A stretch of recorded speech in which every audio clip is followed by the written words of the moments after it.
I hope you all are doing good. Today we are continuing the mutual fund series videos. This is the second part of it. पहले में हमने cover किया कि mutual funds क्या होते हैं, mutual fund investing कैसे start करें एंड बेसिकली क्या सर्विस आपको प्रोवाइड करते हैं, कैसे आप उसका फ़ायदा ले सकते हो, सारे बेसिक्स. बट अब थोड़ा एडवांस जानना भी ज़रूरी है. इतना एडवांस नहीं है, सिंपल लैंग्वेज होगी again just like the last video, but कुछ कुछ टर्म्स हैं जो एटलीस्ट जानने ज़रूरी हैं. जो थोड़ा बहुत समझ आएगा तभी आप म्यूचुअल फंड चूज कर पाओगे. कुछ पैरामीटर्स हैं जो मैं फॉलो करता हूँ personally which can be helpful for you for choosing mutual fund. Definitely, I'm not recommending anything. I'm not advising anything. I'll not name a mutual fund. But these are just some educational, parameters that can help you to choose your fund according to your own needs. Because सबकी अलग needs होती हैं, सबकी अलग approach होती है markets पे, and एक ही चीज़ सबके लिए काम नहीं कर सकती. जिस फंड में मैंने इन्वेस्ट किया शायद आपके लिए वो काम ना करे because maybe it's too high risky, right? And that might not work for you. तो हो सकता है आपका रिस्क कम हो, रिस्क एपेटाइट कम हो, आप लो वोलेटाइल इंस्ट्रूमेंट में इन्वेस्ट करो. बट हम कुछ पैरामीटर्स देखेंगे जिससे एटलीस्ट थोड़ा बहुत हमें उसका आइडिया लग जाएगा कि कैसा वो फंड है, क्या वो करता है एंड बेसिकली कितना साइज है उसका, कितना ट्रैक रिकॉर्ड है, ये सब चीज़ें देखनी जरूरी है. तो without further ado let's begin the video.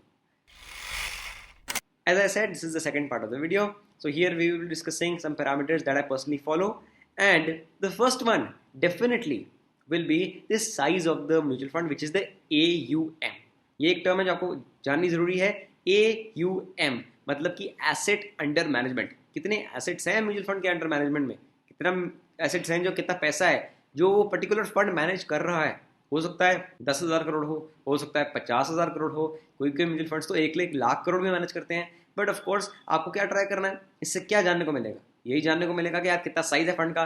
तो ट्राई तो बंदे का यही रहता है कि जितना बड़ा साइज हो फंड का उतना अच्छा है, क्योंकि जनरली उससे हमें सेफ्टी और कंफर्ट मिलता है और कोई फर्क नहीं पड़ता, बट एक सेफ्टी और कंफर्ट मिल जाता है. अगर बहुत ही छोटा फंड है मे बी जिसका साइज सिर्फ 100 करोड़ है, ये 100 crore might look like a big number two you, but markets में ये नंबर कुछ भी नहीं है. स्टॉक मार्केट्स में 100 crore is just like peanuts. तो अगर ऐसा नंबर है तो बहुत इमर्जिंग अभी ग्रोइंग फंड है, मतलब एकदम बडिंग फंड है आई वुड से, तो शायद वो अप्रोप्रिएट ना हो बिकॉज हमें उसका इतना ट्रैक रिकॉर्ड नहीं मिलेगा, बहुत छोटा होगा, बहुत रिस्की हो सकता है. बट एक बड़े फंड्स जो होते हैं, बड़े साइज के फंड्स, वो आपको कंफर्ट देते हैं एंड थोड़ी सी सेफ्टी एंड सिक्योरिटी प्रोवाइड करते हैं. डेफिनेटली वो भी हो सकता है कि अच्छे रन रिटर्न्स ना दे पाएँ या अच्छा परफॉर्म ना कर पाएँ, पूरी पॉसिबिलिटी है. बट एटलीस्ट आपको इतनी सेफ्टी मिल जाती है कि चलो यार इतना बड़ा ग्रुप है तो मेरा पैसा एटलीस्ट शायद ना डूबे, या डूबने की चांसेस तो कम ही हो. तो जो प्रोबेबिलिटी ऑफ लूजिंग मनी है थोड़ी सी शायद कम हो जाती है बिकॉज वो सेफर साइड पे चले जाते हैं. तो the bigger the asset is the slowly it moves, right. The smaller the asset is the more quicker it moves, it is more volatile.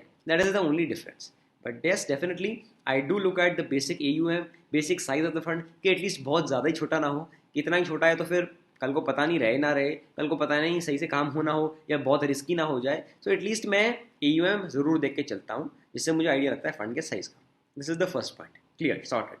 Second point, I also look at the group of the mutual fund. ये mutual fund किस group का है, ये HDFC का है कि टाटा का है कि SBI का है कि कॉन्ट का है कि कोटक का है, किसका म्यूचुअल फंड है. अगर मेरे को कोई जाना पहचाना नाम मिलता है तो ऑफकोर्स मेरे लिए बेटर है.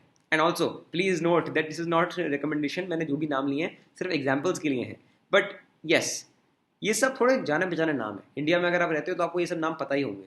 तो हम चाहते तो ज़रूर यही है कि यार इन्हीं नामों में से कुछ हो, बिकॉज क्या होता है आपको थोड़ा अगेन कंफर्ट मिलता है. मतलब कि इतना बड़ा ग्रुप शायद आपके साथ स्कैम नहीं करेगा, राइट. छोटा फंड होता है तो ऑफकोर्स उसमें अपॉर्चुनिटीज भी हो सकती हैं, बट अगेन रिस्क भी उतना ही होता है. तो I definitely try to look at the group and the group's name, the group's pedigree, the group's management, कि कैसा ग्रुप है, ठीक चल रहा है कि नहीं, पुराना है कि नहीं, थोड़ा अच्छा पुराना फाउंडेशन है. तो सेंस ऑफ सिक्योरिटी बहुत हाई रहती है, which is a very very valid point for your investments and very important point is well done. Second point is also done. Let's look at the third point now. What is that? Of course, it is the returns. Returns कितने दिए इस mutual fund ने, अगर returns ज़्यादा दिए तभी तो मैं इन्वेस्ट करूंगा, राइट. बट इसमें एक कैच है, आपको सिर्फ ये नहीं देखना कि रिटर्न कितने हैं. अगर 50% है तो आपने सीधा इन्वेस्ट कर दिया, ऐसा नहीं. Because generally small cap funds जो होंगे या छोटे फंड्स जो होंगे या कोई थीमेटिक फंड्स जो होंगे, जो हमने लास्ट वीडियो में डिस्कस किया था, वो ज़्यादा रिटर्न्स दे सकते हैं compare to index funds. Index fund तो इंडेक्स में इन्वेस्ट करता है, वो 10-12% ही देगा, पर हो सकता है कुछ कुछ स्मॉल कैप फंड 50% भी दे दें. तो क्या आप डायरेक्टली स्मॉल कैप में इन्वेस्ट कर दोगे? बिल्कुल भी नहीं, क्योंकि उसका फिर रिस्क भी उतना ही हाई है. जब वो नीचे जाते हैं तो नीचे भी 50% जा सकते हैं, पर इंडेक्स नीचे भी फिर कम ही जाएगा बिकॉज वो स्लोली मूव करता है. सो आपको उसी फंड को उसके अपनी कैटेगरी से ही कंपेयर करना है. For example, if you want to invest in index funds, you only compare all the index funds. ऐसा नहीं कि इंडेक्स को निफ्टी 50 को स्मॉल कैप से कर लिया कंपेयर, उसके स्मॉल कैप रिटर्न ऑफकोर्स ज़्यादा होंगे, पर ये मतलब नहीं कि वो ज़्यादा अच्छा हो गया. वो अपनी कैटेगरी में अच्छा है पर इंडेक्स फंड में कुछ और अच्छा होगा। तो आपको अपनी कैटेगरी समझनी है, उसके बाद अकॉर्डिंगली रिटर्न्स आपको कंपेयर करने हैं। और रिटर्न्स भी कैसे कंपेयर करने हैं, एक साल के नहीं, 6 महीने 3 महीने के नहीं, उसमें कुछ भी हो सकता है। Of course we need to try and find a larger track record, मतलब कि पुराना पास्ट परफॉर्मेंस कैसी रही है एवरेज पे, ऑन एवरेज 10 सालों की, 20 सालों की, जितना भी लंबा टाइम होराइजन मिल पाए उतना ज़्यादा आपको आइडिया मिलता है। क्योंकि अगर कोई फंड 20 साल से 18% 20% कंपाउंडेड रिटर्न देते आ रहा है, हो सकता है वो अच्छा ही होगा यार, मतलब 20 साल से उसने अपने परफॉर्मेंस मेंटेन करी है। और हाँ, अगर उसकी परफॉर्मेंस में ग्रोथ है, ये नहीं पहले 30 थी अब 20 रह गई तो फिर तो खराब ही हुआ। बट अगर ग्रोथ है परफॉर्मेंस में, स्टेबल है परफॉर्मेंस, कंसिस्टेंट है, तो it might be a good fund. Why not, because it is able to consistently perform over so many years, so many decades. So you need to find a larger horizon, time horizon, and larger, what do you call, track record. And also you only need to compare your funds with the same category of funds. बिल्कुल भी गलती मत करना कि किसी small cap fund को आप एक लार्ज कैप इंडेक्स फंड से कंपेयर करने लग जाओ। ये बहुत बड़ी गलती है जो बहुत लोग करते हैं, इसलिए आपको ये बात ध्यान रखनी है। ये हमारा एक और पॉइंट हो गया कि हमने क्या देखा, जिसमें कि रिटर्न्स को कैसे कंपेयर करना है, रिटर्न्स को कैसे पढ़ना है, ट्रैक रेकॉर्ड कैसे पहचानना है और उससे हमें क्या फ़ायदा हो सकता है। सो अभी तक हमने क्या क्या देखा, अभी तक हमने पहले देखा AUM, फिर हमने देखा ग्रुप का साइज, मतलब AUM एंड ग्रुप का नाम, ग्रुप कितना वेल नोन है, क्या मैनेजमेंट है क्या नहीं। फिर हमने देखा ऑफ कोर्स रिटर्न्स कितने हैं। अब हम क्या देखेंगे, अब हम देखेंगे ऑफ कोर्स कि एक्सपेंस रेशियो क्या है, खर्चा क्या है। पैसे मेरे को तो कमा के दे रहा है, उसमें से कैसे कितने पैसे मेरे से लेके जा रहा है ना, मेरे को कितना चार्ज कर रहा है। Because as we discussed, mutual fund is a service that the industry provides you and they invest on your behalf, but वो भी तो कुछ कमाएंगे ना, वो आपसे चार्ज लेते हैं, एक कमीशन लेते हैं या फी लेते हैं, जिसको हम बोलते हैं एक्सपेंस रेशियो। आपका ये एक्सपेंस है, ये आपका खर्चा है जो उसमें से कटता है, आपको ये खर्चा पे करना ही पड़ेगा उनको, ये उनके चार्जेस हैं। अभी कितने होते हैं generally, they range in between 0.5% to maybe 1.5 और 2% at the higher end. But of course जितना कम हो उतना अच्छा है आपके लिए। पर अगेन एक ट्विस्ट है, क्या आप देखते ही साथ सबसे कम वाले में पैसा लगा दोगे? बिल्कुल भी नहीं। किसके चार्जेस कम है इसमें लगा दो, ऐसा नहीं हो सकता, उसके रिटर्न भी कम हो, राइट। आप देखना कैसे, again compare it with the same category of funds. Usually जो इंडेक्स फंड्स होते हैं उनमें एक्सपेंस रेशियो कम होता है, उनका काम भी तो कम है। आपकी सिंपल सी बात है, काम भी उनका कम है। इंडेक्स फंड में अगर किसी को इन्वेस्ट करना है, उस फंड मैनेजर का ज़्यादा काम नहीं होगा, उसको डायरेक्ट इंडेक्स के जैसे पैसा लगाना है। वो अगर आधा % भी कमा रहा है उसके लिए बहुत है।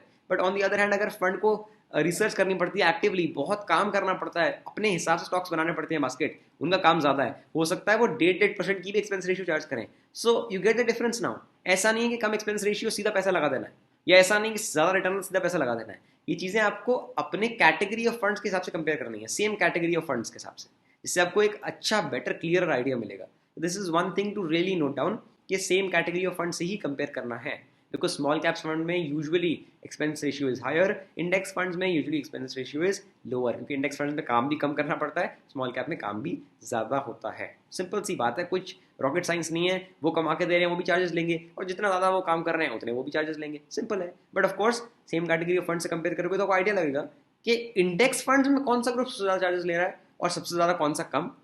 एंड कोई अगर आपका थीमेटिक फंड है इस कैटेगरी में, कौन सबसे ज़्यादा चार्जेस ले रहा है, कौन सबसे ज़्यादा कम, फिर आप कंपेयर करो, समझो कि ऐसा क्यों है, एंड अकॉर्डिंगली आप मे बी ये देख के इन्वेस्ट भी कर सकते हो। बट ऑफ कोर्स आपको बाकी चीज़ें भी देखनी ही है, सिर्फ एक्सपेंस रेशियो से कुछ नहीं होता। बिकॉज अगर रिटर्न ही अगर उसके 10% है, एक्सपेंस रेशियो चाहे बहुत ही कम हो, बट दूसरे के रिटर्न 20% है, तो अगर आप आधा 1% एक्स्ट्रा चार्ज दे भी रहे हो तो how does it matter, you still making so much more, right.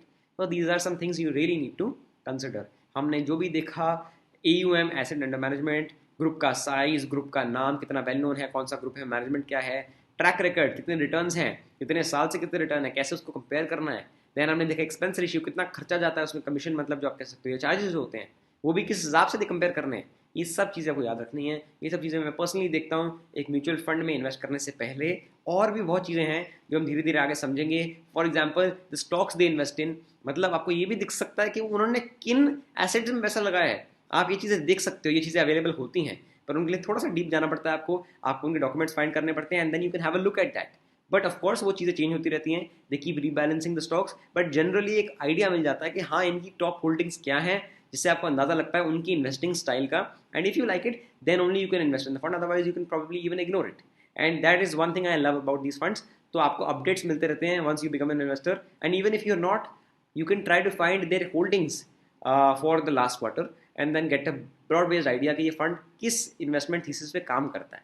तो आपको इन्वेस्ट करने से पहले समझ आ सकता है कि करना चाहिए कि नहीं। तो ये कुछ बहुत अच्छी चीज़ें हैं और ये बहुत डिटेल्स अवेलेबल हैं आजकल, जिनका हम फ़ायदा ले सकते हैं। अब ट्राई करूँगा नेक्स्ट वीडियो में मैं और डिटेल समझाऊँ और स्क्रीन पे भी समझाऊँ कि दिखाऊँ कि मैं क्या क्या यूज़ करता हूँ, क्या क्या टूल्स देखता हूँ, जिससे आपको शायद और वैल्यू प्रोवाइड हो। अगर आपको अच्छी लगी video, please do like, please do share it with your friends and subscribe to the channel, because nowadays I'm getting more active on YouTube, trying to create a lot of long form content for you all, because as you all have requested for the same, I'm trying my best to deliver value for free here, so that a lot of you can benefit. And I would really appreciate if you could subscribe, because that will motivate me also even further. Thank you so much for watching. I will see you soon, and I wish you all the best. Keep investing and keep growing. Good luck.